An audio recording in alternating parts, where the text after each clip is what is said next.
Só dando uma olhada rápida ali no exemplo 3.7, como que a gente resolve isso no computador? Vamos lá.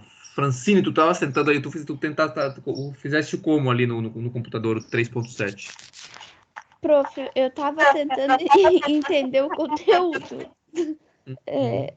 Daí, só que eu não cheguei a montar ainda. Tá. Bom, né, tendo dúvidas, vocês avisem, mas de todas formas eu só vou dar aqui uma dica ali do 3.7, né, na página 52, antes de ele fazer toda aquela solução. Deixa eu abrir aqui.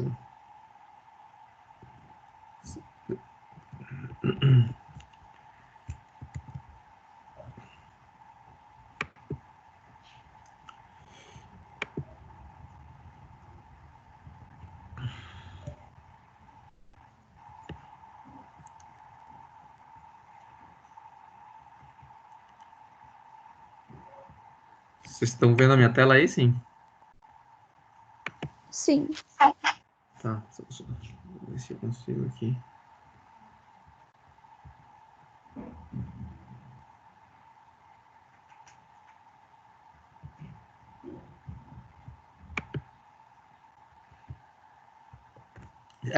Aqueles exercícios lá do exemplo 3.7, vou só dar uma dica aqui para vocês.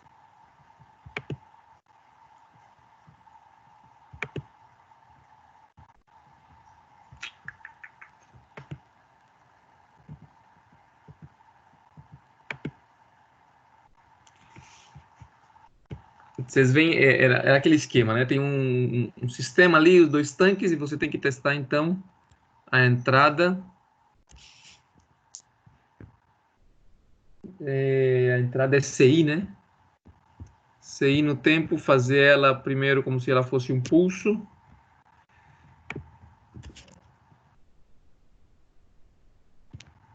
E depois fazer o mesmo exercício, assumindo que ela é um impulso.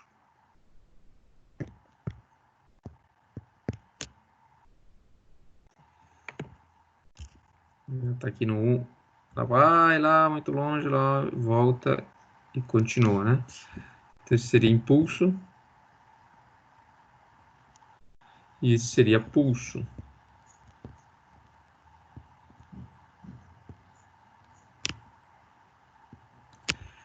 Então, o que está no livro ali, né, a solução ali daquele exemplo é resolvendo isso aí na mão, né, fazendo as contas, se você chegar na equação diferencial, aí faz o Laplace, vai ter que fazer o Laplace para o pulso, o Laplace para o impulso, o Laplace do sistema mesmo, dos dois tanques, e vai ver as soluções e tal. É o que está no livro, e isso aí vocês têm que entender bem, e se tiverem dúvidas, tem que falar.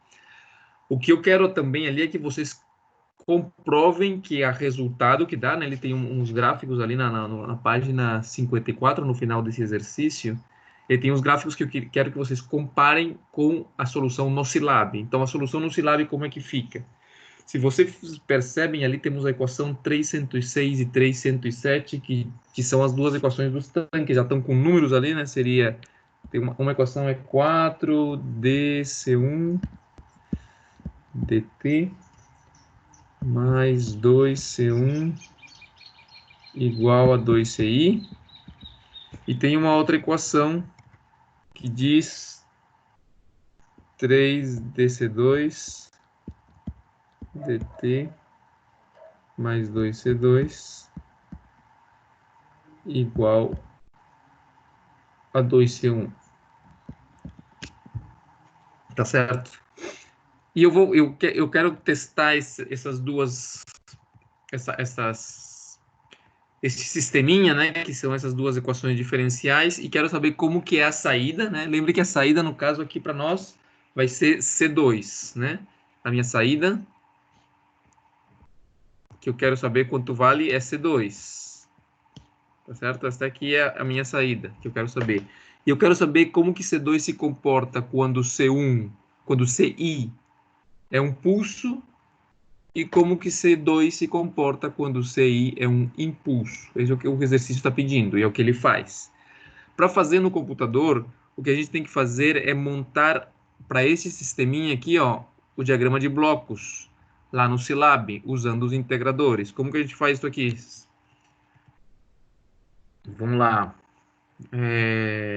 Joana, voltou? Joana Luizzi? Prof, ela avisou que a internet dela tá caindo, ela até pediu pra gente gravar, mas o senhor já tinha começado. Tá, ó, sem problema. Outra Joana, então. O que que eu faço aqui para colocar isso aqui no Silab? A outra Joana, Joana Miller, tu chegaste a fazer isso aqui no Silab, não? Ainda não, prof. Eu tava carregando aqui o Teams, eu perdi a pergunta. Que se tu chegaste a montar esse aqui, eu tô falando sobre o exemplo 3.7 do livro, que eu Ah, pedi tá. para vocês fazerem isso aí no Silab, para comparar a resposta analítica, né, feita ali usando o Laplace e tal, com a resposta do computador. Aí a pergunta é se tu chegaste a fazer isso aí no computador. Ainda não. Tá. Então o que eu preciso que vocês façam aí nesse exemplo, a parte do computador, é o quê? É montar esse sisteminha que está aí, essas duas equações diferenciais que vocês estão vendo ali, e fazer o teste com uma entrada impulso e com uma entrada em impulso. Aí, Joana, como que eu monto essas duas equaçõezinhas aí? Como que eu faria o diagrama de blocos no Silab? Sem usar funções de transferência ainda, que foi a última coisa que a gente viu, né?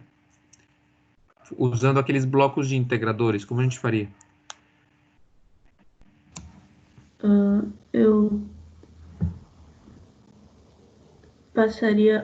eu isolaria a derivada, Uhum. iria Como que fica fazer então? duas Vamos lá, vamos, multiplicações. vamos, vamos começar com essa aqui. Espera um segundo que agora caiu aqui o esquema.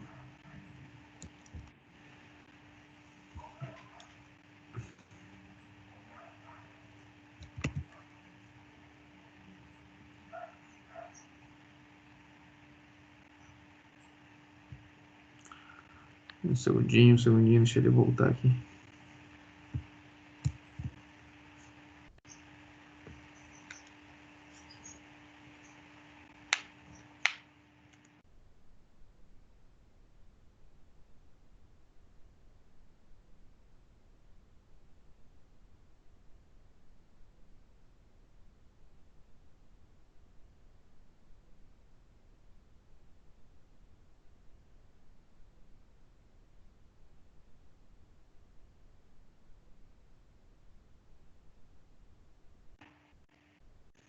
Não tá voltando ainda.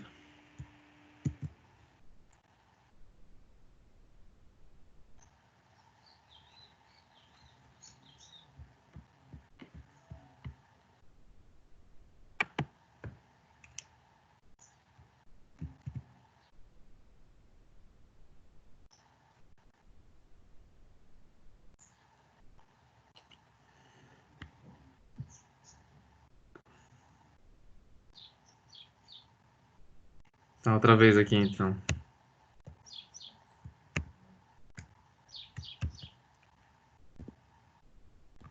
Ai, ai, ai.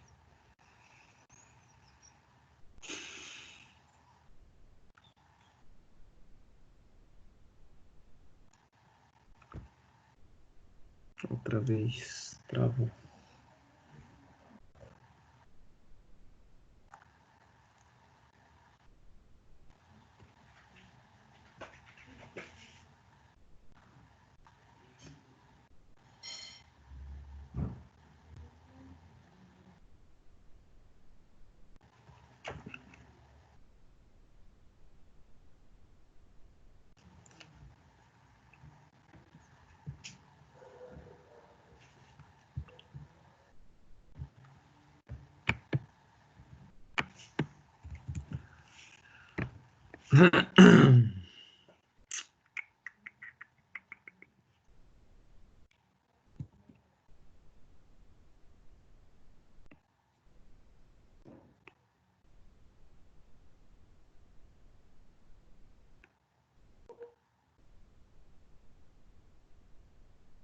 Caramba, travou mesmo isso aqui. Não quero voltar.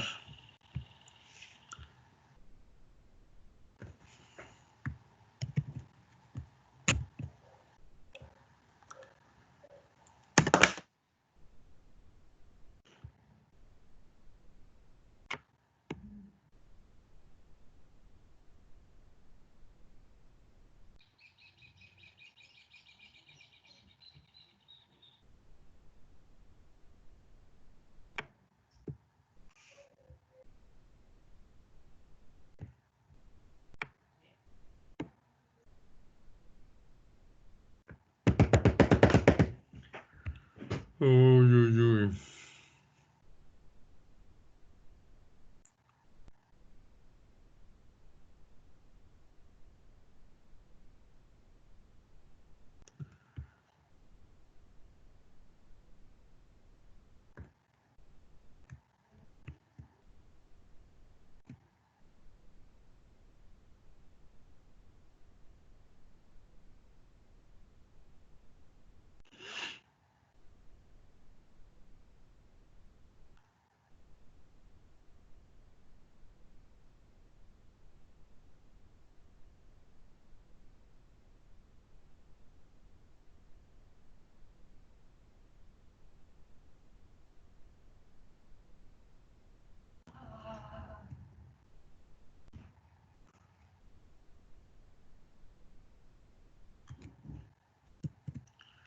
Pessoal, vou ter que desligar aqui e ligar outra vez porque tá demorando demais, ok?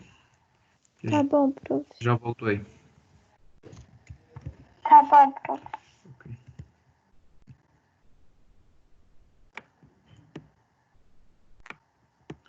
Como é que voltou agora?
Oi.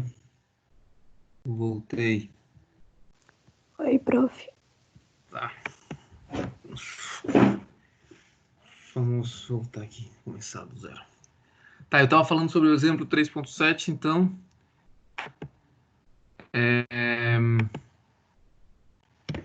Que tínhamos, então, um par de... Outra vez, né? Aqui, rapidinho. Temos um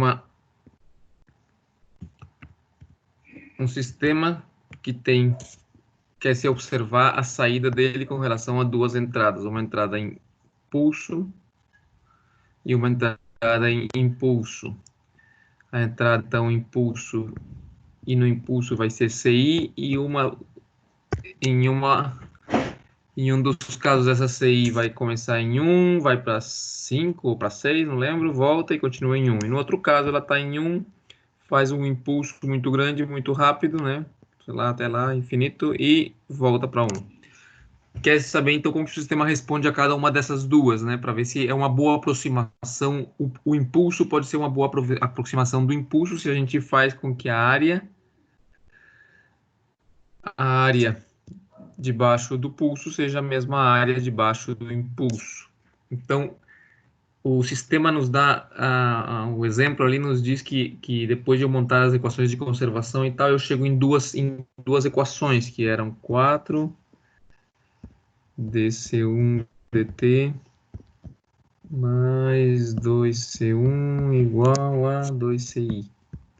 E a outra equação que diz que 3 dC2 dt mais 2C2 igual a 2C1. Tá certo? Então, a minha... Só que, verificando o que vocês precisam fazer para montar isso aqui no Scilab, né? Isso aqui é o mais. Para montar isso aqui no Scilab, então, o que a gente precisa fazer? O mesmo método de sempre, que é isolar a derivada maior. Então, aqui teríamos dC1 dt igual a 1 sobre 4 fator de... Vocês podem simplificar aqui, tá? Mas eu vou fazer assim, tá? Só para não me complicar. É só uma dica. 2CI menos 2C1. E, por outro lado, teríamos aqui que a derivada da maior é 2C2 dt igual a 1/3 de 2C1 menos 2C2. Como que fica então isso aqui? Lembra, o que eu quero saber, né, é a saída. Repetindo aqui, né, eu tinha falado antes da pausa aqui, que a minha saída é... Quem que é a minha saída? Claudir, quem é a minha saída? É C2. C2, beleza, então vamos lá. Lembrando que a saída, né, o que eu quero saber é o que acontece no tempo com C2. Para cada uma dessas duas entradas aí. Então eu tenho que ter dois gráficos de C2, um entrando com CI entrando como pulso e outro com CI entrando como impulso. Beleza, então eu venho aqui, ó, vamos montar essas duas equações no Scilab, vamos montar o diagraminha de blocos usando integradores. Então, da primeira equação, o que eu tenho? Eu tenho uma integral somente, então eu tenho um bloco de integral, tá? Aqui é uma integral, tenho que colocar a condição inicial dela, no exercício diz que a condição inicial de C, quanto que era a condição inicial de C2?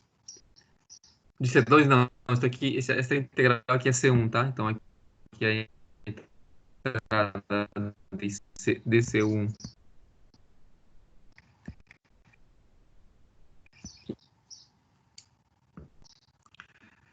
Lembra que no começo está tudo constante, tudo no regime permanente.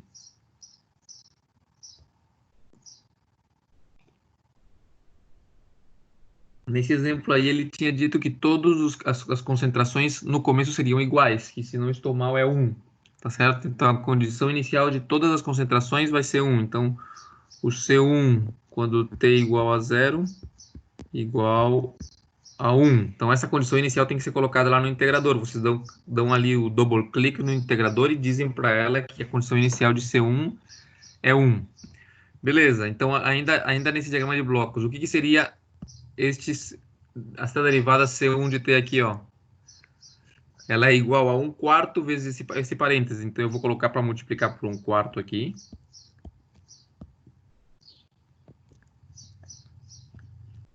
E o que chega no parêntese, o que chega aqui, o que é? O que tem dentro do corchete, que é essa subtração. Então, essa subtração para mim aqui vai ser uma soma, um somatório, onde algo entra somando e algo entra subtraindo. Então, eu vou colocar aqui o que entra somando, o que entra subtraindo. Então, neste bloco de somatório aqui, quem que entra subtraindo? Menos 2C1. Então, eu vou pegar esse C1 aqui, multiplicar ele por 2, para ficar 2C1, e aí ele entra aqui subtraindo. E quem que entra somando? 2CI. Só que lembrem, CI é o quê? CI é a entrada, aquela entrada aqui, ó, que vai ser ou pulso ou impulso, de acordo? Então, aqui vai ser, então, 2. E entra CI. Já vamos ver aqui o que seria este CI, tá? Beleza, na segunda equação, nesse mesmo diagrama de blocos, então agora para C2 eu tenho novamente um integrador.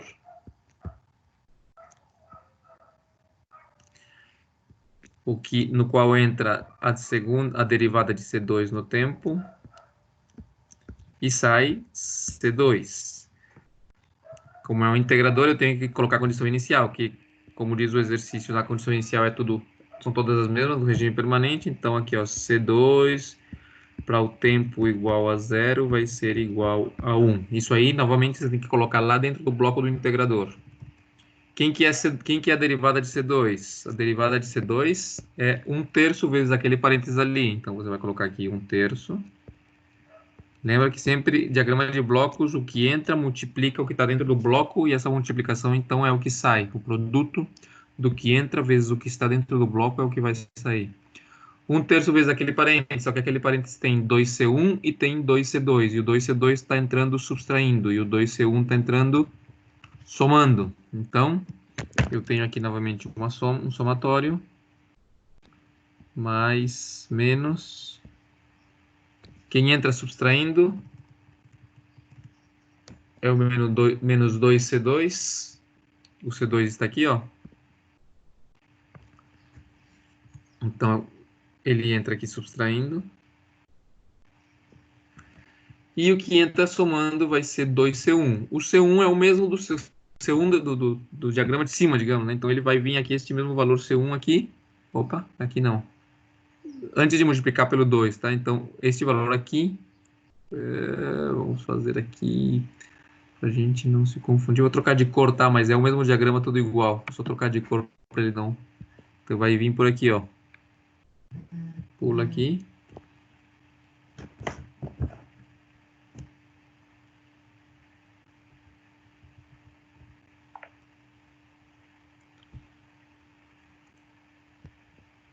E vem para cá. Esse aí seria o C1.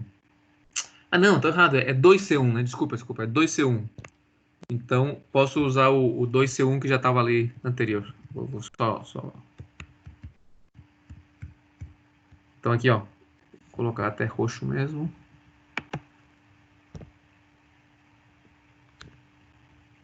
Então, o 2C1 veio para cá para somar e o 2C1 veio para lá para subtrair em cima. Muito bem. Onde que eu coloco o plotter aqui, João Vitor? Qual é a variável que eu quero, a minha variável de saída? Onde que eu coloco o plotter nesse meu diagrama?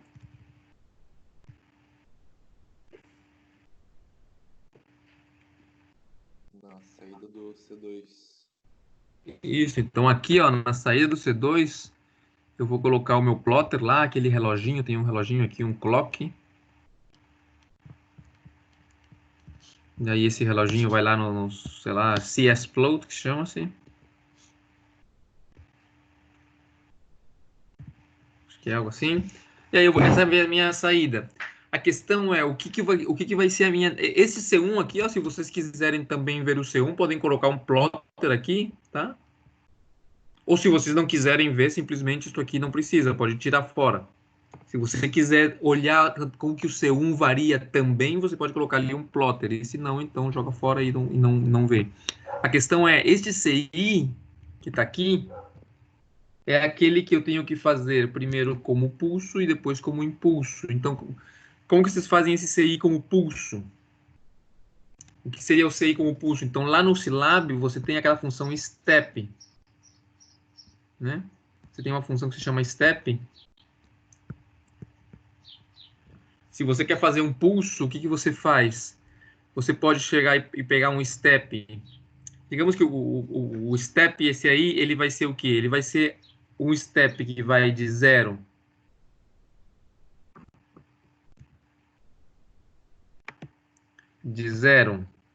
até... Só lembrando aqui, tá? Este valor aqui é 1 e este valor aqui é o 6. Então, ele vai ir de 0 até 6 no tempo 0. Tá? Então, ele faria o quê? Ele faria algo assim, né? Iria até infinito com o valor de 6.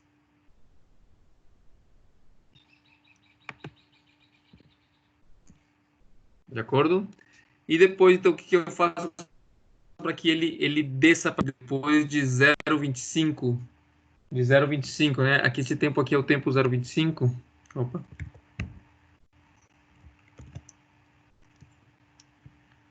Zero ponto 25 minutos. Então, para que ele desça para 1 no tempo 0,25, então eu vou somar, ou melhor, vou subtrair um outro step. Vou fazer outro step, outra caixinha igual. Só que nesse caso, ele vai... Tem várias formas de ser feito isso aqui, tá? Uma das formas você pode dizer é o quê? Você vai dizer aqui no tempo 0,25. Este step aqui, ele vai descer 5. Então, ele pode passar de 0 a 5. E você depois soma estes dois. Coloca num somatório e este entra somando e este entra subtraindo. Tá claro? Então, o que vai sair aqui é aquele pulso que você queria, né?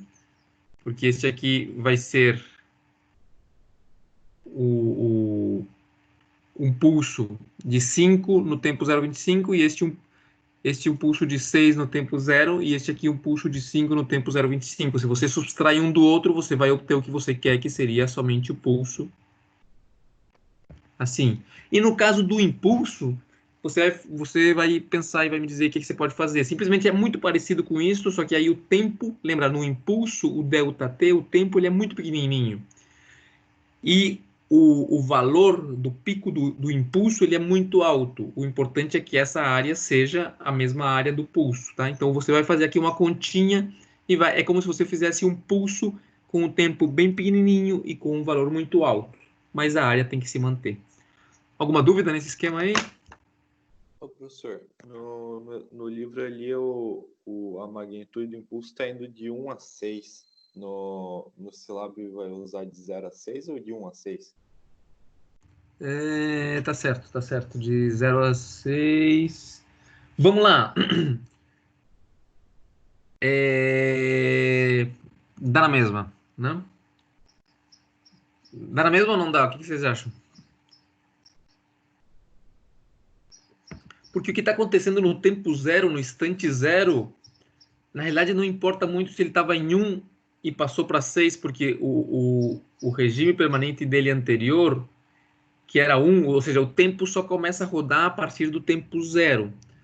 E no tempo zero, ele começou, se você olha ali o gráfico, como é uma função descontínua, então ali você está começando em 6 no final das contas. Não importa se você veio do 1, ou do 5, ou do 7. Então, vai dar exatamente a mesma resposta se você faz ele pular do 0 aqui, ou se você coloca um 1, ou um 2, ou o que seja aqui, vai dar na mesma, porque o exercício vai começar em 6.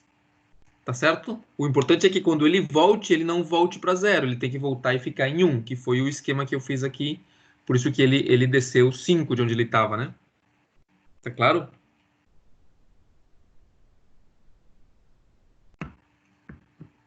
Dúvidas com relação a esse exercício aí? E aí se supõe que essa resposta deve dar algo parecido com o que está na página 54, que é o que vocês devem chegar fazendo o exercício na mão, né? Fazendo ele analiticamente, resolvendo as equações por Laplace e toda aquela história do atraso e todo esse esquema que é o que o exemplo mostra ali. De acordo? Pessoal, tem que ir fazendo as coisas, tá? Porque o tempo vai passando e já falei para vocês aí, vai se acumulando o conhecimento. Mas bem, isso aí é com vocês.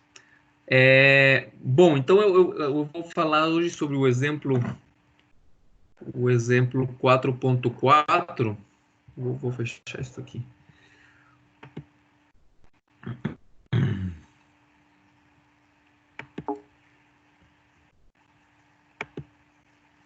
Eu coloquei para gravar isso aqui, sim, né?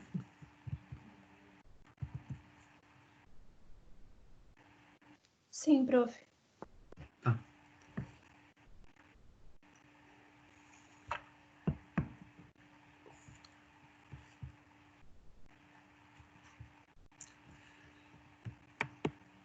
Isso aqui tá no meu computador, tá ficando meio lento.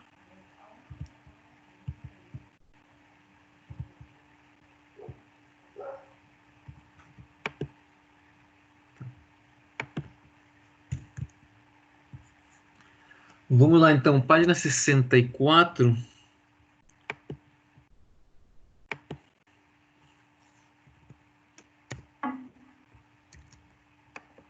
Sessenta e quatro, será 80 por aí.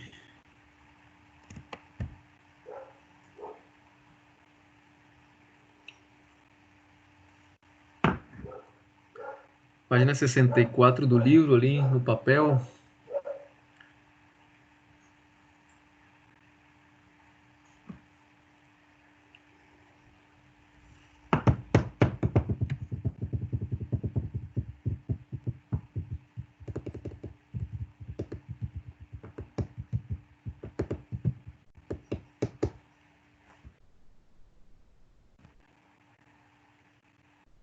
Ai, ai, ai.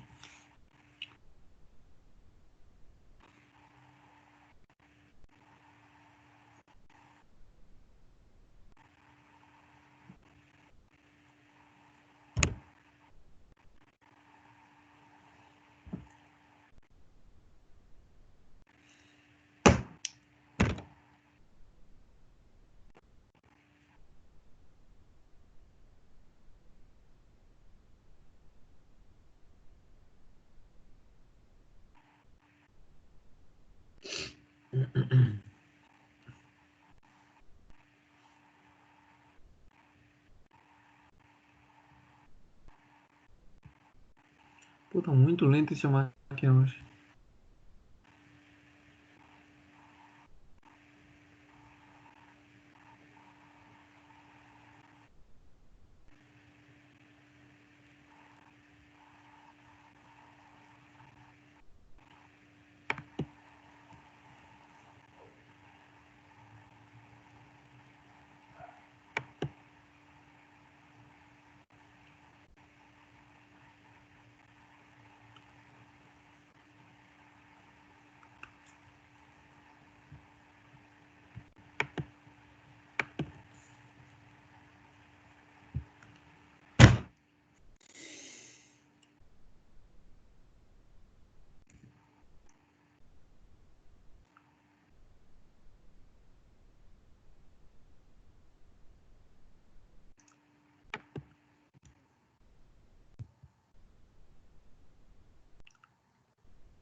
Beleza, vamos lá então aqui.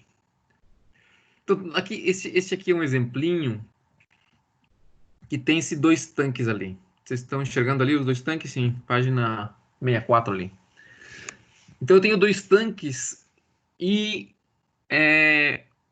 eu tenho uma entrada de vazão volumétrica QI. O primeiro tanque tem uma altura, um nível H1. Na saída desse primeiro tanque tem uma válvula com uma resistência R1, uma resistência ao fluxo, né? Então, apenas ele me diz que tem uma resistência ao fluxo R1, eu já sei que a relação para encontrar a equação diferencial vai ser feita usando a analogia da lei de Ohm. Lembram que tem duas analogias que a gente usa, né?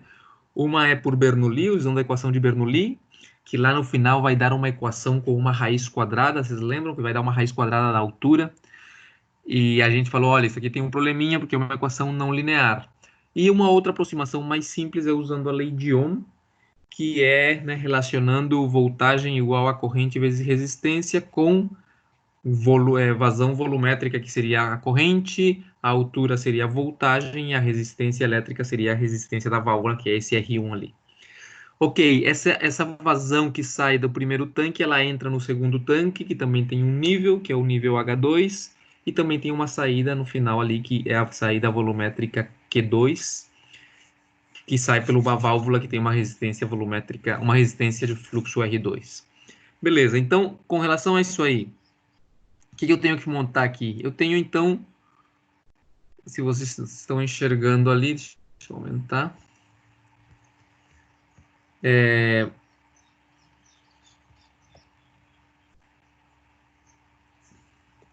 A equação 449 e a equação 450. Tá claro o que é isso aí? A equação 449 é a equação de conservação da massa no tanque 1. Lembrando que é um tanque que tem a área dele constante, né? É um prisma reto. Então, o volume dele vai ser simplesmente essa área vezes um H. O volume, que é essa área vezes o H, se eu multiplico pelo ρ, que é a densidade, eu vou ter a massa. Então, nessa equação 449, o que aconteceu é que esse ρ já foi cancelado, porque o ρ ele multiplicava o lado esquerdo da equação para dar a massa, né, que seria ρ AH, né, ou seja, ρv, para dar a massa m. E do outro lado da equação 449, o QI vezes o ρ seria vazão mássica e o Q1 vezes o ρ também seria vazão mássica. Tá certo? Tá claro isso aí? Eu tô tendo problema para escrever em cima o meu softwarezinho aqui de escrita, ele tá bem travado. Deixa eu ver se eu consigo abrir um em branco aqui. Aqui, ó, vocês lembram lá? A derivada da massa, dmdt, vai ser igual à vazão volumétrica que entra, menos a vazão volumétrica que sai, sei lá, W mesmo. Só que o que é a vazão? Perdão, isso aqui é a vazão mássica, tá? Vazão mássica.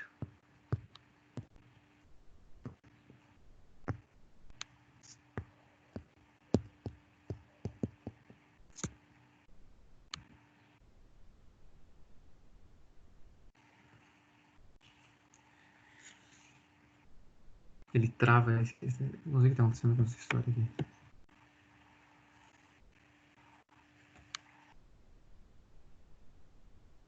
Tá, então aqui, ó, só vou acabar fechando isso aqui outra vez. Então aqui no dmdt, o que a massa é? A massa é o próprio volume vezes a densidade. Volume vezes a densidade. Mas o que é o volume? O volume é a área vezes a altura. Então eu vou acabar tendo área vezes altura vezes densidade.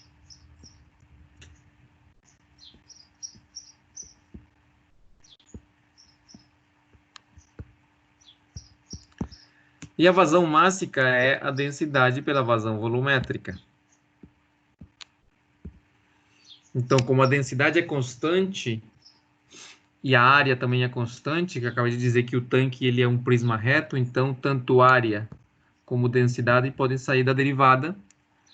Ao sair da derivada, a densidade vai se cancelar com as outras densidades, e aí eu vou ter a expressão que eu tenho lá, que é que a área vezes o dH dt é igual a vazão volumétrica entrando menos a vazão volumétrica saindo. Essa é a equação que eu tenho aqui do livro.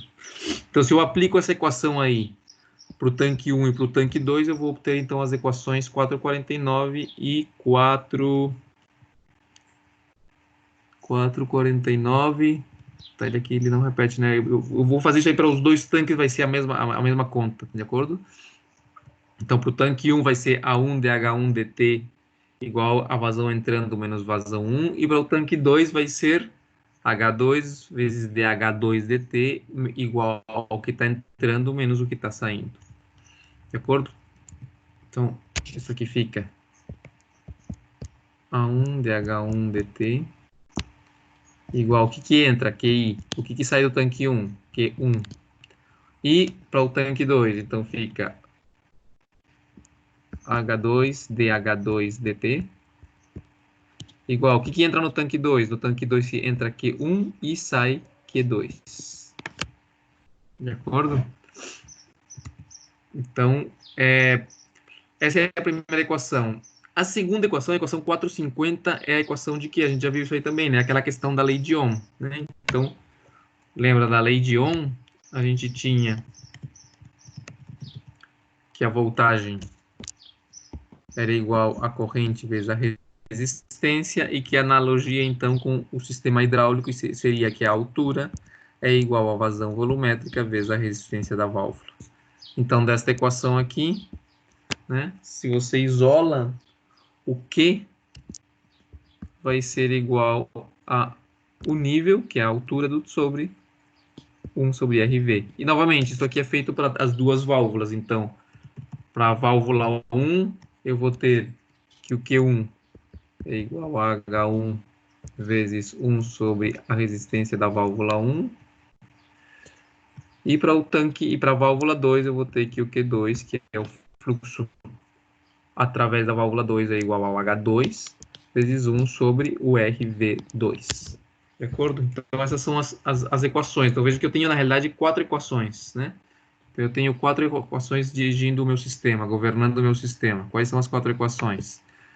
Uma equação diferencial para o tanque 1, outra equação diferencial para o tanque 2, e depois uma equação algébrica para o tanque 1 com relação à válvula e uma equação algébrica para o tanque 2 com relação à válvula. Ok? Então, ali, ó, a equação 449 e 450. Tá certo? Ali é no caso do tanque 1. Beleza. Se você substitui uma equação na outra, então você tem a equação 451. Vocês veem ali que eu substituí o Q1 da equação 449 e substituí pelo Q1 da equação 450 e eu tenho essa equação ali. Nessa equação 451, João Vitor, quem que é a saída e quem que é a entrada?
Olá, olá, olá. Pessoal, isso aqui caiu e não percebi. Não sei onde que eu parei. você parou onde você perguntou pro João Vitor. Ah, é? Pá, então eu parei bem, percebi bem onde que eu parei. Beleza. Então estava aqui na minha continha aqui. Aqui na equação 451, então, João Vitor. Quem que é a saída dessa equação?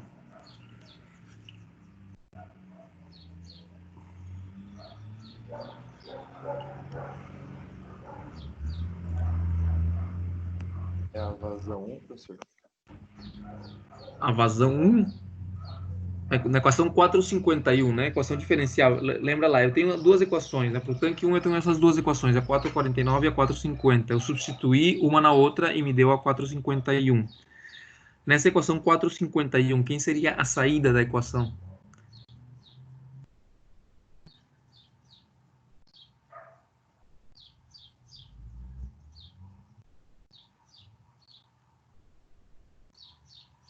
João Vitor, tá aí? Oi, professor. Escutasse a pergunta? Qual é a saída da equação 451? Não é a vazão 1 a saída? Não, não. Olha para a equação 451. Tá vendo ela aí na tela, né? Eu tô com o meu livro aberto aqui, professor. Ah, tudo bem. Equação 451. Quem que é a saída dessa equação diferencial? Quando eu resolver ela, quem é que eu vou encontrar?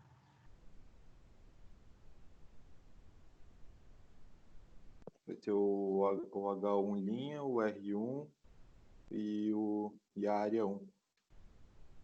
Não, não. A única incógnita ali de só tem uma incógnita em 451. Vamos lá, Francine. Oi, prof, vai ser o H1? O H1, exatamente, né? Que é a altura, o nível do tanque 1. Então, veja lá. Você com essa equação, a princípio, você conhece quanto que é a área 1, deve ser dada, né? Você deve conhecer quanto que é a resistência 1. E você tem que saber quanto que é a tua vazão volumétrica entrando, que é o QI. Se você tem tudo isso, você consegue resolver e encontrar quanto vale o H1, beleza? Se você encontra o H1, se você entra na equação 450, você encontra o quê? O Q1.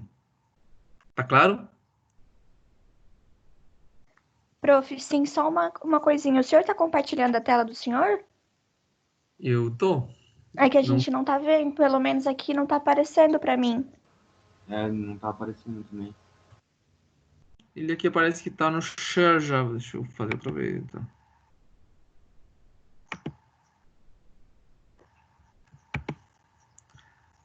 Agora sim, né? Deu? Estão vendo agora? Sim.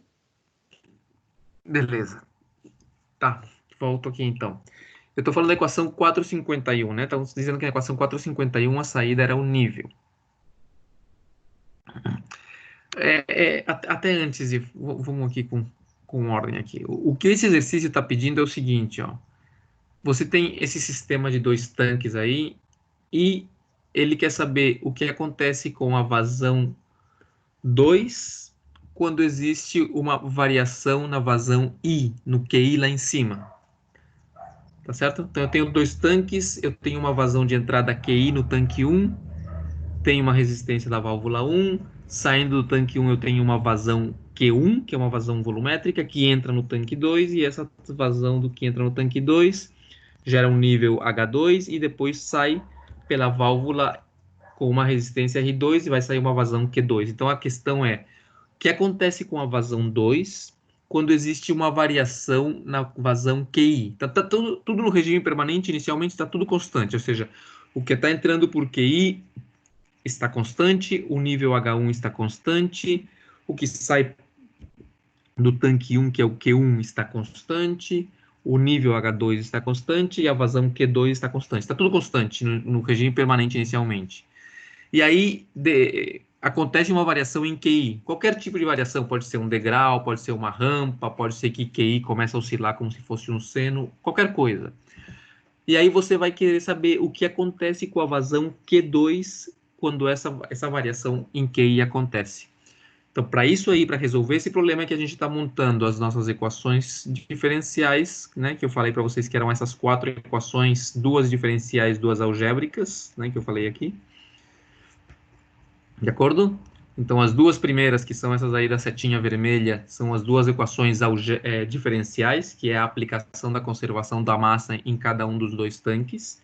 Lembrando que a densidade é constante e que as áreas A1 e A2 são constantes, ou seja, os tanques são prismas retos. E também encontramos essas 2 equações que são algébricas, que referem como que as vazões são em função da resistência das válvulas e dos níveis dos tanques. Tá claro até aí, né? Estamos aí. O que a gente vai fazer então para resolver esse problema?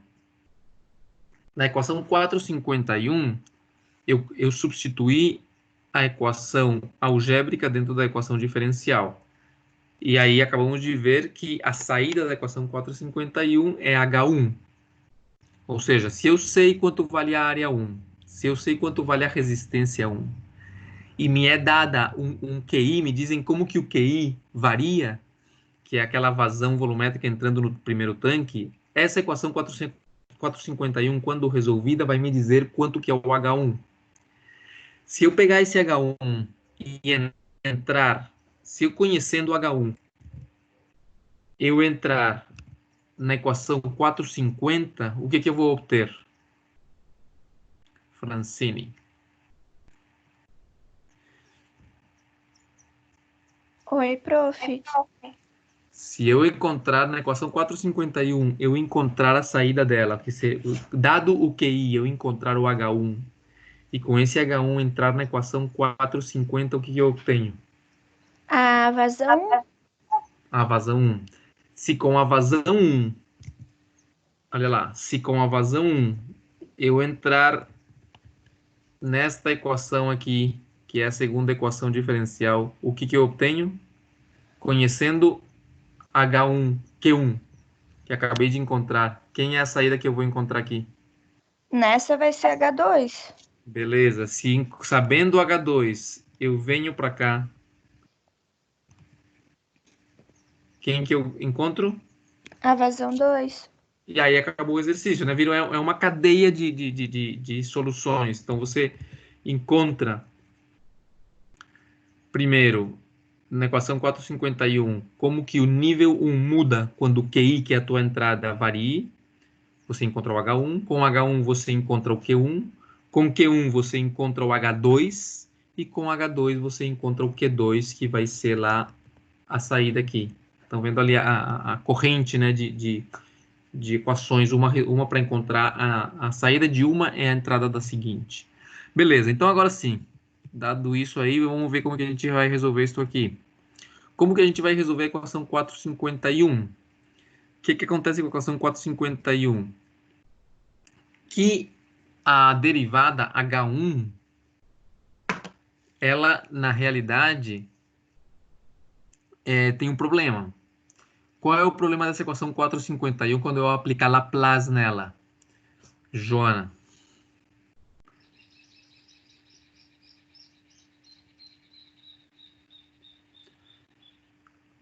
Joana. A condição inicial vai ser conhecida? Vai ser conhecida, só que o problema é qual? Exatamente. Qual é o problema com essa condição inicial? Quando eu aplicar Laplace na equação 451.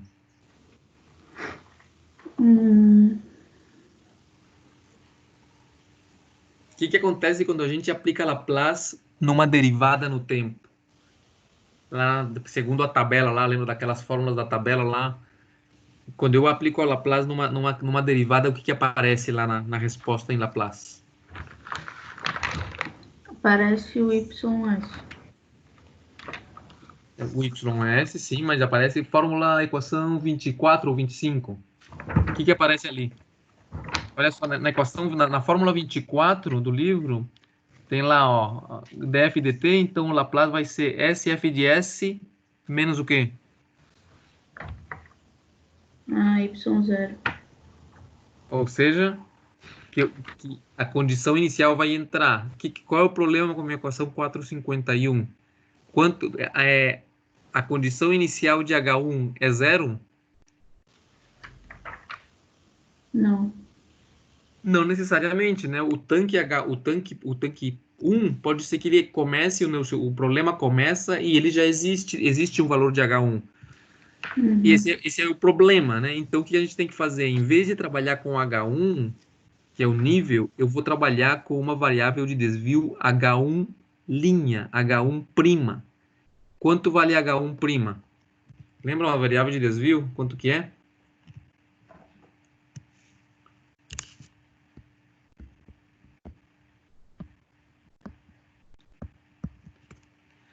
H1 é o quê?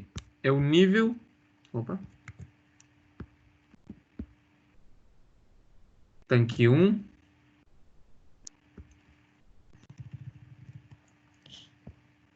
Em qualquer momento.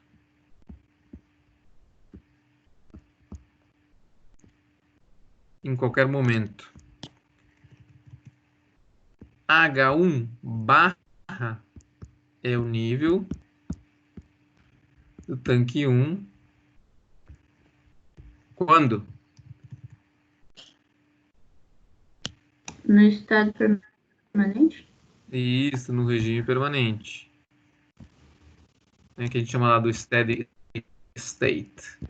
Então, se eu usar H1, acontece... Imaginando, tá? Vamos imaginar que H1 no começo vale 10 metros. Tá? O nível do tanque 1 no começo vale 10 metros. Então, se eu for usar aquela fórmula da tabela de Laplace, vai me incomodar porque fora do SF de S vai aparecer também um F de 0, que vai ser esses 10 metros, que é a condição inicial de H1.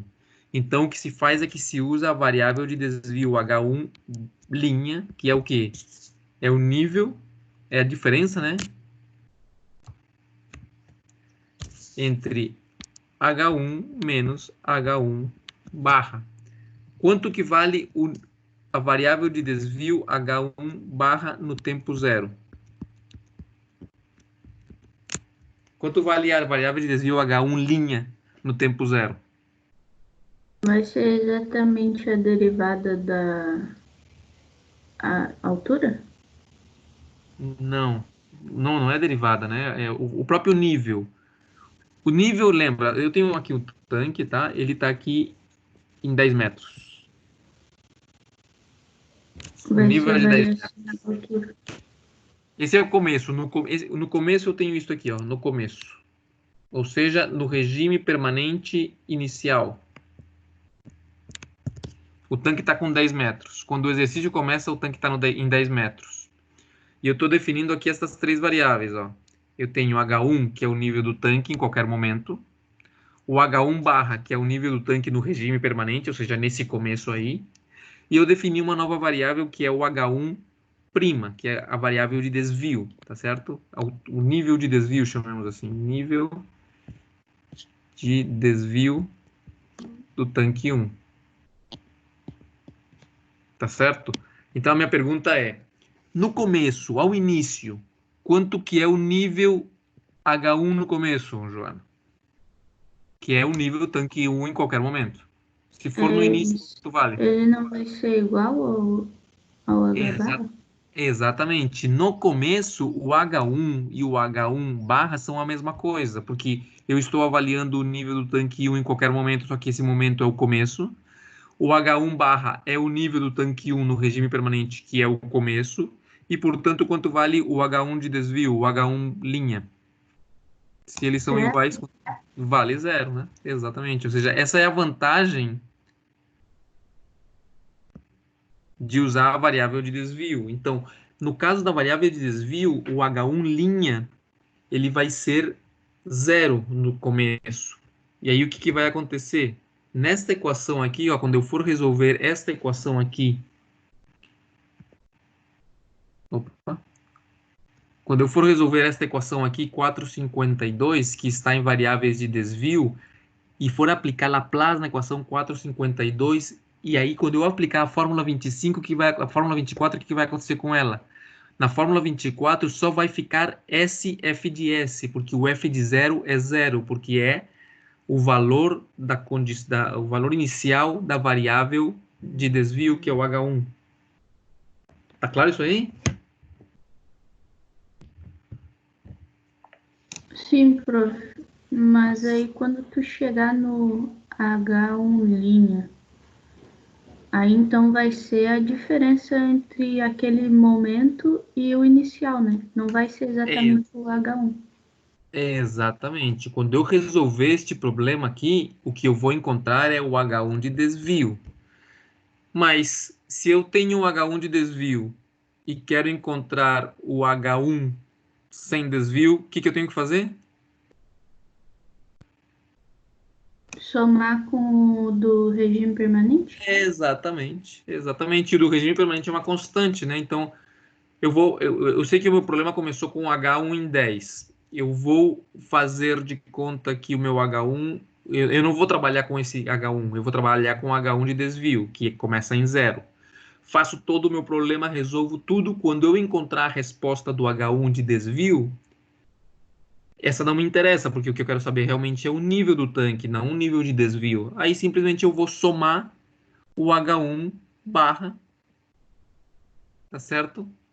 Para encontrar o meu H1, que é o H1 que eu realmente quero saber.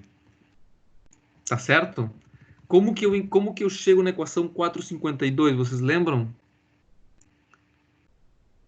Como que da equação 451, como que eu chego na equação 452? A gente viu na aula passada lá que para encontrar as variáveis de desvio, o que a gente fazia?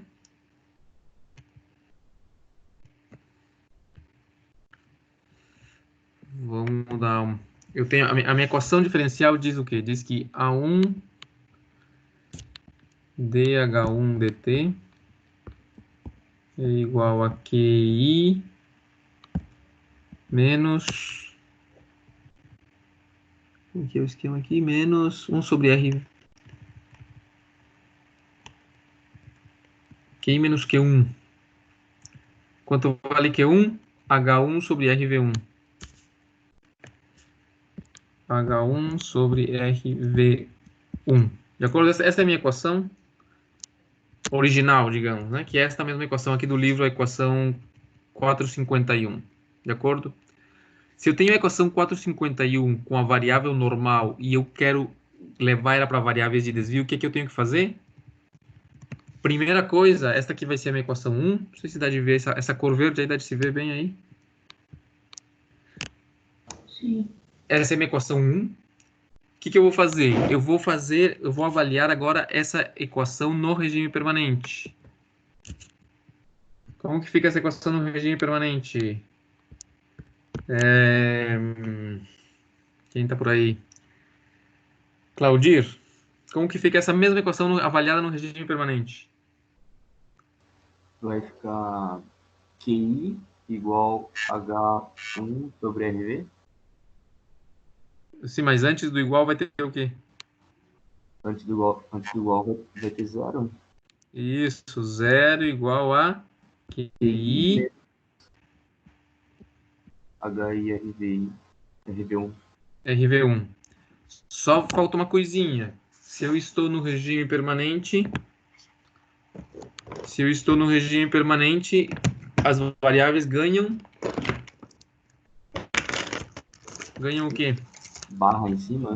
Barra, né? Então, olha aqui, ó, QI barra e H1 barra. O RV1 não precisa barra porque ele já é uma constante, né? Ele não é uma coisa que varia, a resistência da válvula. Passo seguinte, então, esta equação aqui eu vou chamar de 2. E o que eu vou fazer? Eu vou subtrair essas duas equações uma da outra.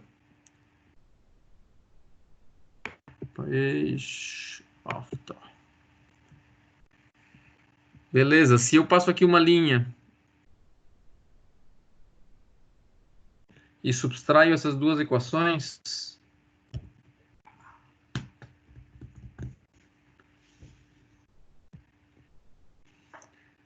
subtração dessas duas equações, travou isso aqui. O que eu vou ter?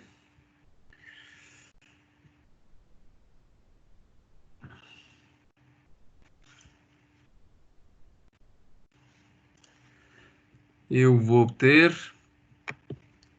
A1, vou ter A1 DH1 DT igual a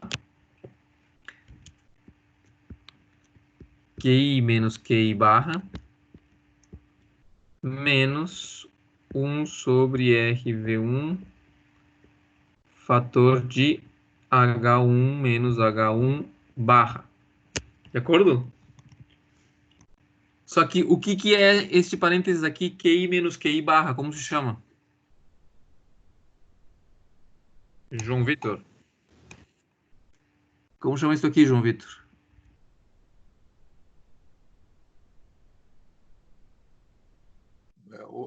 Não é o que? O que linha, professor?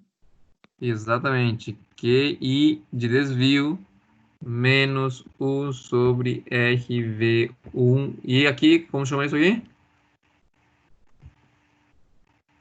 O H1 linha. O H1 de desvio, beleza. E aqui, esta parte aqui. Vamos pensar nessa parte aqui um segundinho separado. Se eu tivesse a derivada de H1 menos H1 barra no tempo, o que seria isso aqui? Eu posso abrir esta derivada e vai ficar a derivada de H1 menos sobre dt menos a derivada de H1 barra dt. Claudir, H1 barra, o que é? A altura do tanque de desvio? Não, H1 barra. O de desvio é linha, tá? Quando tem barra em cima, o que significa? É regime permanente. Exatamente. Então, é o nível do regime permanente. O nível no regime permanente não varia, porque por isso é que ele se chama de regime permanente. Se ele não varia, Claudir, quanto que vale essa segunda parcela aqui? Esta derivada de H1 barra dt? Vale zero. Exatamente. Então, por que eu fiz esta historinha aqui? Só para dizer o quê? Vocês estão de acordo que este parênteses aqui, H1, o que é, Claudir, o que é H1 menos H1 barra? É o H1 de desvio. Beleza, então olha só que legal isso aqui, ó. A derivada do H1 de desvio é igual à derivada do H1. Então, aqui, nesta bola roxa, eu posso simplesmente escrever que é A1 pela derivada de H1 de desvio dt. Vocês perceberam aí como que a equação ficou? Agora eu tenho tudo em variáveis de desvio. Olha só essa equação aqui que eu estou colocando nesta bola.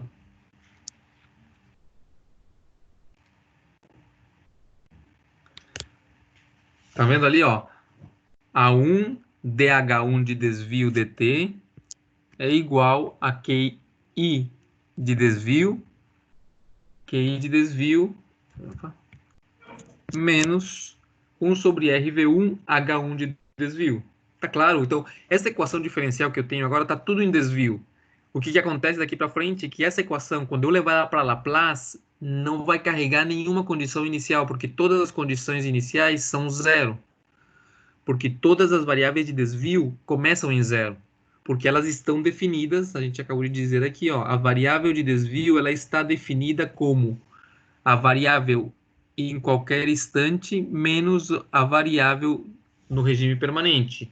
A variável em qualquer instante, se esse instante é o instante zero, é igual que a variável barra, que é do regime permanente. Por isso que as variáveis de desvio sempre vão começar em zero. Aí eu posso voltar aqui para a minha equação 452. Estão vendo que a equação 452 aqui, do livro, nada mais é que a minha equação que eu acabei de encontrar ali. Aquela da bola azul aqui, acho. Bola aqui do azul escuro. Tá claro, esse passo, isso aí é importante, porque É a forma em que eu vou levar as minhas equações a serem resolvidas de forma simples em Laplace, porque elas vão cancelar as condições iniciais. Esta equação aqui, ó, é a minha equação para variáveis de desvio do tanque 1. Então, essa equação aí, aqui eu tenho aqui na equação 452. Está claro isso aí? Da mesma forma, né, se vocês substituem a equação, essa é a equação diferencial. Na equação algébrica, a mesma coisa. Então, a equação 453 ali vai ser a equação algébrica em variáveis de desvio. Né? Então, você vai ter ali o QI, linha menos 1 sobre R1, que é a resistência da válvula 1, vezes o H1 de desvio. Tá claro? Beleza, vamos lá. Quem mais está por aí? Deixa eu ver aqui, que eu já não lembro mais quem somos os que somos. Beleza. Vamos lá. Francine, esta equação aqui, vamos para Laplace com ela. Oi, prof. Tá, vou pegar a tabelinha aqui. Pega a tabelinha ali, página 42. 42. Tá. Vai H1, ser... H1 DH1 DT. DH1 linha DT. Como que fica essa parcelinha antes do igual? Seria a 24, né? A S... 24. Sim, mas o A1 primeiro, né? A1, isso. A1. Uhum. Daí, vai ser SHS? Vai ser o quê? SHS? Epa, é S. E H, Isso. só que agora o H é maiúsculo, tá? Ah, tá. Só para a gente lembrar que estamos em Laplace, H1DS, tá? Isso aqui é função de S. Aham, isso. Beleza? E aí o menos F0 não vai existir porque a gente está trabalhando com variáveis de De desvio. Beleza, pode continuar. Igual a... vai ser... Essa é a mais fácil de todas, né? Porque só está ali a variável. Então, se é QI, então QI... Essa QI lá no gráfico de cima, ela é função do tempo. Deixa eu escrever aqui de vermelho, tá? O H1 aqui era função do tempo. Esse QI é função do tempo. Este H1 é função do tempo, tá? Aí, quando eu vou para Laplace, simplesmente eu vou passar isso aí para função de S. Então, esse QI de desvio vai ser o QI de desvio, só que agora em S. Não, só função de S. Ah, tá, direto. Tá, entendi. Menos 1 sobre RV1. Eu estou chamando de RV1, mas o livro chama de R1, tá? Mas tudo bem. É a resistência da válvula. RV1 vezes o quê, Francine? Vai ser Hzão também? E de S? Uhum. Hzão 1 de desvio, certo? Certo. Em S. E fechou. Tá ali, ó. Essa aí é a minha equação. Muito bem. O R... Onde que tá aqui?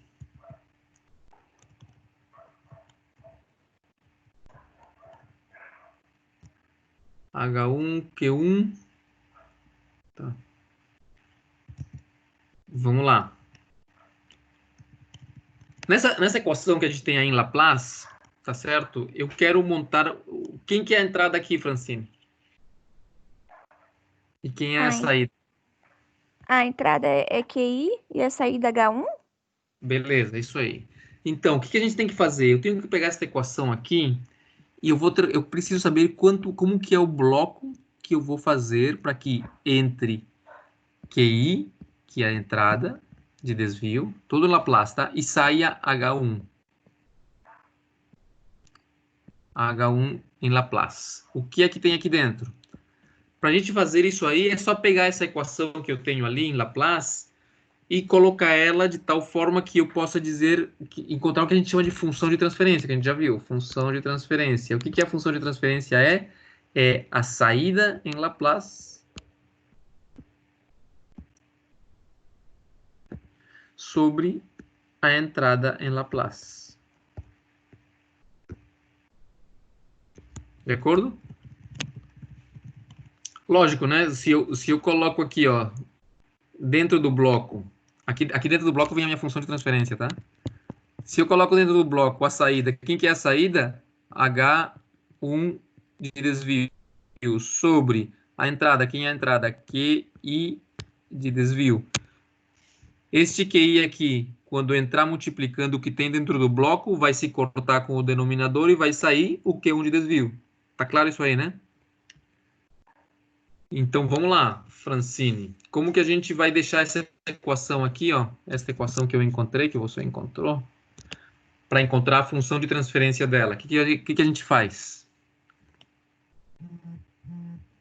Isola o H1 linha? Vamos lá. Pode começar. Tá, H1 linha de S é igual a tudo aquilo ali, dividir vezes 1 sobre A1. Mano, mas toma cuidado, Francine, porque eu também tenho H1 de S do outro lado do igual. Ai, verdade. Verdade. Então... eu vou passar pro lado de lá e vou colocar eles em evidência. Vai ficar H1 linha de S é H1. igual a A1 de S. Vamos devagar, porque a gente é lento aqui. Fator perdão. de A1S A1S mais 1 sobre RV1. 1 sobre RV1. Muito bem, igual a? O que e linha de S. E linha de S. Muito bem. Lembra que a gente está buscando a função de transferência.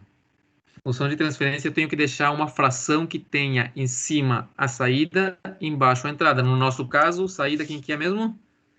É o H1 linha. Então aqui tem que ficar H1 linha de S sobre O que Q linha de S. Muito bem, então vamos buscar essa fração aí, já está aqui quase pronta. Quem que é H1 linha de S sobre QI linha de S? vai ser um sobre o que está ali entre colchetes. Isso. H1 de S mais 1 sobre RV1. Muito bem. Posso multiplicar aqui só para deixar isso aqui mais bonitinho. Essa aqui é o que a gente chama da função de transferência, tá? Função de transferência do primeiro tanque. Vamos só para deixar isso aqui mais bonitinho, multiplicar por RV1 em cima e embaixo. Então vai ficar RV1 sobre RV1 A1 S mais 1. Ai, travou outra vez essa história aqui.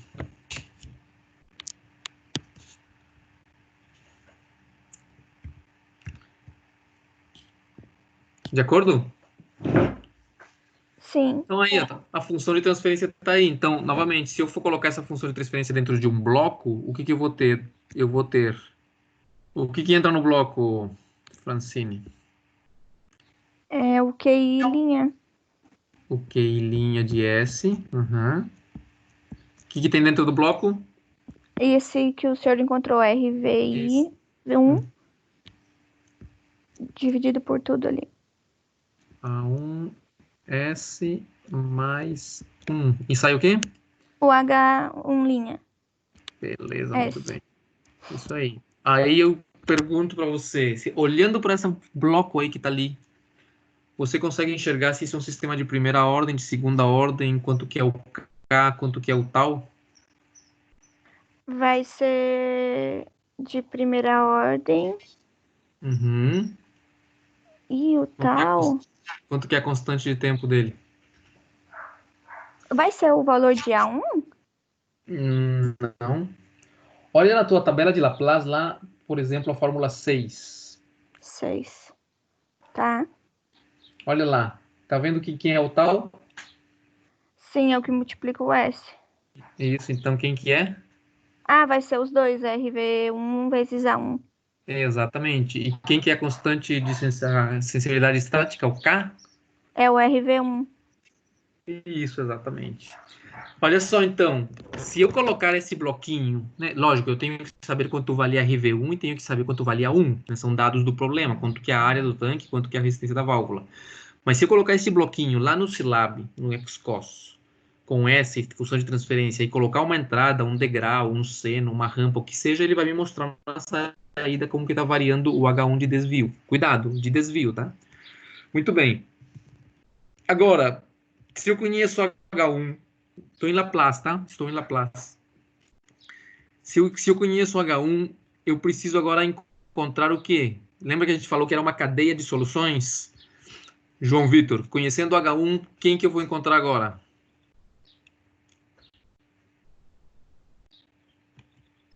O Q1. O Q1. Essa equação aqui, né? De acordo? Então, o que a gente vai fazer? Vamos pegar essa equação aí e levar ela para Laplace. Como que vai ficar?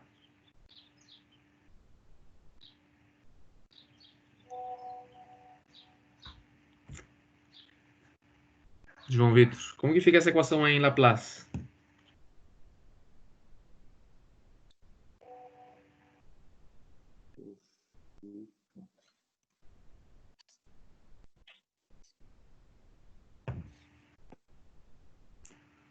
João Vitor, tá vendo ali essa equação que está no quadrinho ali? Sim, professor. Vamos lá, aqui é bem simples, aqui não tem nem que buscar tabela, é somente, olha, o Q1, eu estou trabalhando com variáveis de desvio, né? Então a equação ficou, em variáveis de desvio vai ficar Q1 de desvio igual a H1 vezes 1 sobre RV1. Desvio em H1 e desvio em Q1. De acordo? Isso aqui está em variáveis de desvio. Se eu levo ela para Laplace, o que eu vou encontrar? O Q1 de desvio simplesmente vai se transformar em Q1 de desvio.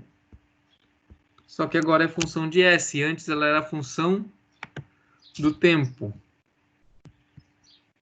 E este H1 também, que é a função do tempo aqui, vai virar o quê?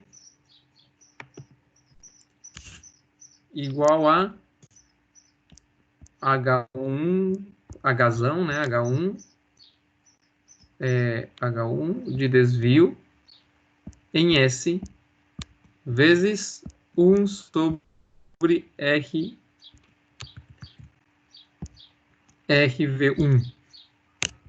Tá clara essa conta aqui?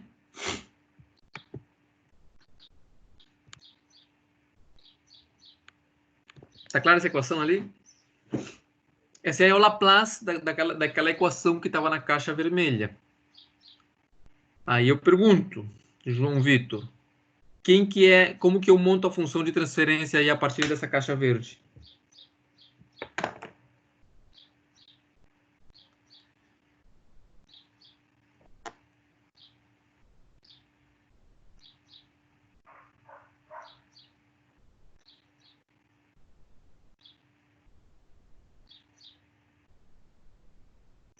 RV1. Exatamente. Lembra o que é a função de transferência? É saída sobre entrada. Quem que é a saída neste caso aqui? A saída é o H1 linha. E a entrada? Q1 linha. Q1 linha. É isso mesmo? Todo mundo é de acordo? Eu queria saber por que a saída é o Q1 e não o H1. Porque está errado, porque não é. Eu acabei de, na equação anterior que eu tinha feito lá embaixo, vocês lembram? Aqui, ó. Opa. A entrada era QI e saiu H1. E agora, nesta nova, a saída quem que vai ser? Eu já conheço o H1. Agora, com o H1 de desvio, S, Eu vou entrar numa função de transferência e vou encontrar o quê?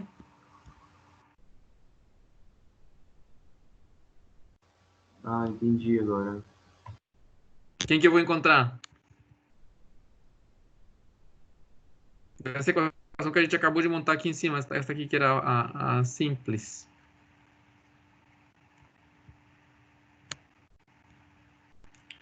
Dessa equação aqui, ó. Dessa caixa verde.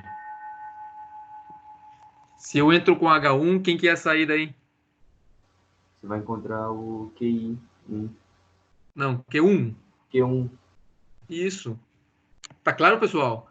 Nessa caixa verde ali, que é a equação da resistência da válvula em Laplace, a minha entrada é H1. Eu conheço o H1 agora, que eu acabei de encontrar da anterior, e vou encontrar o Q1, que é a vazão 1 que está saindo do tanque 1.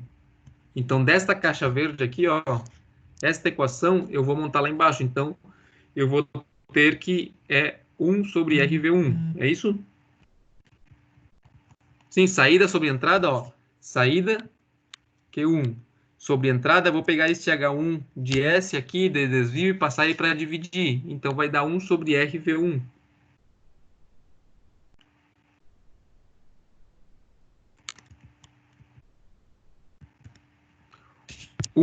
Sobre RV1 vai dar o que na saída? Q1 de S de desvio. Tá claro?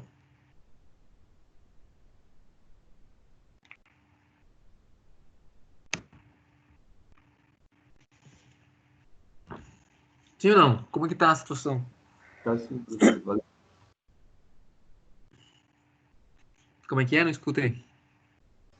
Está claro, sim, professor. Valeu. Ok, perfeito. Beleza, beleza. Então, vamos lá. Dá para perceber aqui, né, que como os tanques são idênticos quero dizer, funcionam da mesma forma, né? As áreas não são as mesmas, as coeficientes das válvulas não são as mesmas, mas o que está acontecendo aqui com o tanque, com o primeiro tanque, vocês percebem que se eu juntar a saída de um com a entrada do outro, o que eu vou fazer aqui? Ó? Vou pegar este H1 que sai aqui e ele vai ser a minha entrada aqui. De acordo? Então veja lá, se em funções de transferência, se eu montar esses blocos aí,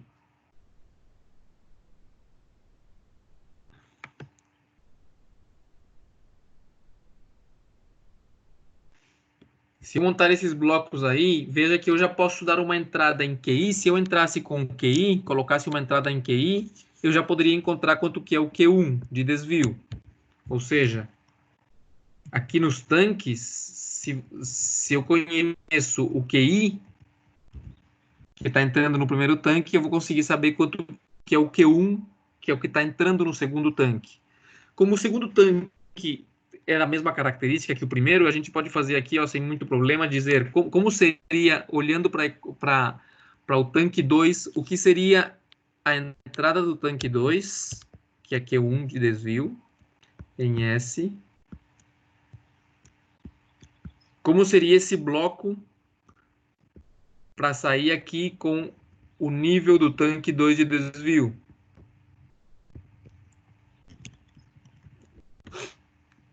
Claudir, como seria isso aí? O que teria dentro deste bloco aqui, desse bloco azul?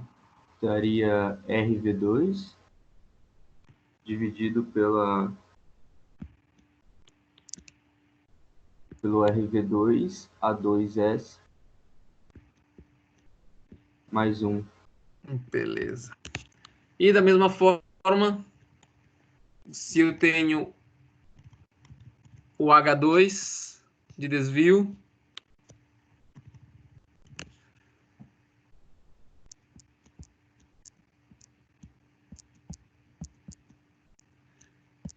e eu quero calcular a vazão 2 de desvio, o que vai ter nesse bloco? 1 sobre RV2. Epa, exatamente. E deu, né? Então, o que acontece? Se você pega essas funções de transferência, tá? A função de transferência é o que tem dentro de cada um desses blocos aí. Então, só para fechar aqui o meu desenho. Então, este Q1 aqui, ó, ele vai vir e vai entrar aqui no Q1 de desvio. Que é basicamente o que tínhamos ali naquele diagrama que eu disse para vocês testarem no Silab a vez passada, que é isso aqui, né? Vocês estão percebendo ali na figura 4.4 que você entra com o QI de desvio em S, passa pelo primeiro bloco, onde você vai ter ali a constante de tempo e a constante de sensibilidade estática, vai encontrar o nível de desvio 1, com esse vai encontrar a vazão de desvio 1, com esse vai encontrar o nível de desvio 2 e, finalmente, a vazão de desvio 2. Tá claro isso aí? Essa é a sequência, então. Essa é a solução, né, do problema. Vocês veem aqui, ó, as variáveis de desvio. Quando a gente tem aqui na equação 458, o que é que nós temos ali na equação 458? Simplesmente a multiplicação dessas quatro funções de transferência. Vocês percebem ali na 458, se vocês olharem, ali vocês conseguem perceber ali que a gente está multiplicando 4 frações. Deixa eu aumentar aqui o tamanho. Vocês conseguem enxergar ali? Eu tenho quatro frações se multiplicando na 458. Então, a saída, olha lá a saída, antes do igual, o que que é? A saída é a vazão de desvio 2. E o que que entra? A vazão de desvio I, ou seja, vazão de saída no segundo tanque é a saída e vazão de entrada no primeiro tanque é a entrada. Então, função de transferência, saída sobre entrada, Q2 linha sobre QI linha. E o que ela é? Ela é a multiplicação de várias funções de transferência, ou seja, é a multiplicação de vários blocos em série, um atrás do outro. Então, você tem ali, ó, a primeira, o que que é? A primeira função de transferência que você tem ali é Q2 de desvio sobre H2 de desvio, que seria o último bloco que a gente desenhou, tá certo? Como que a vazão 2 vai funcionar quando entre uma mudança de nível no tanque 2. E aí multiplica pela fração a função de transferência seguinte, para a seguinte, você vê que eles vão se cancelando. Se nessa equação 458 você cancela o H2' do numerador com o H2' do denominador, cancela o Q1' no numerador e no denominador, e cancela o H1' do numerador e do denominador, você vai ficar então com a função de transferência total, que é Q2' sobre Q1'. Beleza?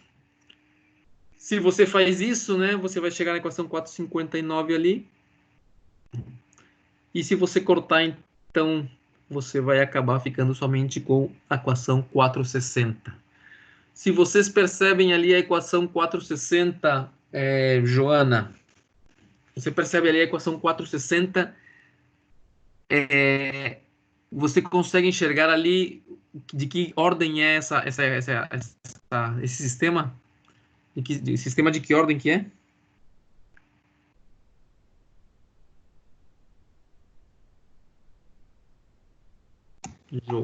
Joana. Primeiro, eu não sei. Ali na 460 não dá de perceber que parecem dois sistemas de primeira ordem? Parece.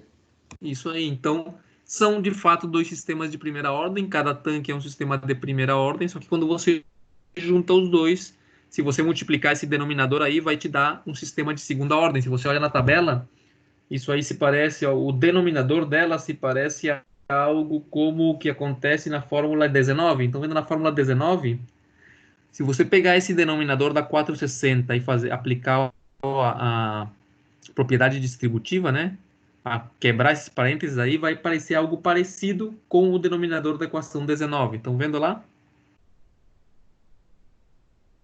Vai aparecer um S quadrado, vai aparecer um S e vai aparecer um termo independente. Então, isso daí são dois sistemas de primeira ordem em série que vai gerar um sistema de segunda ordem. Beleza, vamos deixar por aqui. Esta aula de hoje foi bastante quebrada. Dúvidas? Alguma questão? Vou pedir novamente para vocês montarem esse sisteminha no Silab, tá? O desse tanque aí, vocês inventem aí uma constante de tempo para o sistema 1, uma constante de tempo para o sistema 2, uma área tal, e façam uma simulação. Coloquem um degrau na entrada, uma rampa na entrada, um seno na entrada e vejam o que acontece com a vazão de saída quando a vazão de entrada, a vazão de saída do segundo tanque, que acontece com ela quando a vazão de entrada no primeiro tanque varia. Beleza? É isso aí. Vou ter que terminar já aqui. A hora já se passou. Pessoal, tendo dúvidas aí ó, nos exercícios, nas questões, mandem um e-mail, perguntem e tal, porque a gente vai avançando. Tá certo? Então é isso aí. A gente se conversa então. Um abraço. Tchau, tchau, prof. Obrigado. Falou. Falou, professor. Até mais.